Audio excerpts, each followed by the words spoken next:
My name is Patricia Fortner, and this is my resurrection story. I was born in 1963 in Camden, Tennessee.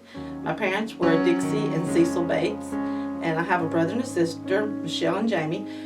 And we went to church. I would say some months we go 3 nights a week and stuff, but we never put God the most important part of our life. A ball game or something would be more important. Well, my dad was a closet alcoholic, and he had lots of friends. He was the kindest man I know, and no one believed he was an alcoholic because it was at night. He got drunk. He was very abusive to my mom, verbally, and they got divorced. My mom and dad got divorced when I was 12 or 13, and back then they had tent revivals. I had felt God calling on my life 2 or 3 times, just pulling me to that altar, but I never went. But I went to this tent revival one night and I could not get it off. It was just so much of a tugging, and I went to that altar that night and I gave my life to God, and I got baptized. And then I met Dennis, and he was the kindest man I have ever known. He should have never put up with me. And he was in a bad stage of life. He had married his high school sweetheart, and they didn't stay together very long. In 1983, we got married, and we, about a year later, wanted to have a family. So we went through infertility and everything, and we tried to have kids, and we couldn't have them. And 6 years later, we were blessed to find out that we was pregnant. It was with Matthew. And we didn't think we was going to have any more kids, so Matt had to get 4 names. He had to get Matthew, Raymond, Wayne, Fortner.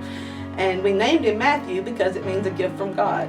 And so then 7 years later, we kept trying, and it took 7 years to have Chelsea. And then 14 months later, we had Haley. All I ever wanted to be. Some people want to be a doctor or a lawyer or a pastor. I wanted to be a mother. Again, we didn't put God first in our life. I mean, we went to church, I guess more with Matthew than we did with Chelsea and Haley. And we didn't put God first. I mean, if I worked 6 days a week, I wouldn't go to church on Sunday. I was too tired. And I just now think back, what if God was too tired for me? And I still could feel him tugging on me, just tugging. On April the 10th, 2015, I had a bad day at work. I didn't like my boss, and we fussed all day. And Matt was late with our supper, and he called saying he'd be there soon. And I was in the worst mood, and I screamed at him like he was nothing. And he didn't come home. And April 11th was the worst day of our life. I thought that I couldn't live. I didn't want to live. It took everything. It felt like it took everything. When it first happened, I blamed God. I blamed everybody. But it wasn't God's fault, and it wasn't no one else's fault. But during this time, I felt God like his feet was real, like he was a human. I felt him put his arms under me and physically put me up and say, you are going to make it. I got this. But you're going to have to go one day at a time. And you're going to have to get up every day. And you've got so much to live for. And I'm not finished with you yet. And I couldn't even help Chelsea and Haley. I was their mother, and I failed them. I couldn't help them. I couldn't help myself. But God just kept picking me up, setting my foot on that ground, and making me go another day. And I never felt any closer to anyone than him during that time. If he had not been there, I would have never made it. One thing I want people to know, he's not expecting perfection. I thought he expected perfection. He loves you in your mess, and I was a mess. And he's got a plan for me. I do not know what it is.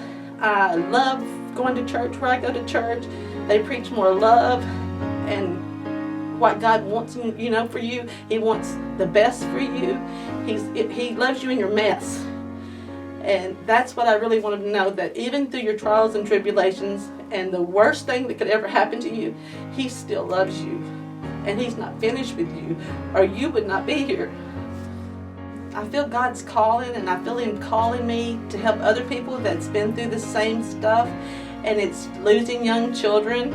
And I believe that, I don't know, I just have a burden for them. I don't know what it is. I even have a burden for young children that are going through stuff. I just feel like I don't know what to do with it, but I'm trying. One thing I want my kids, Chelsea and Haley, to know is don't make Christ the number one thing, and teach your kids to make Him number one. Don't let Him be the backdrop or whatever. Put Him number one. Make it important to go to church. Make it important to pray. Make it important. I'm Patricia Fortner. I have been crucified with Christ. I no longer live, but Christ lives in me.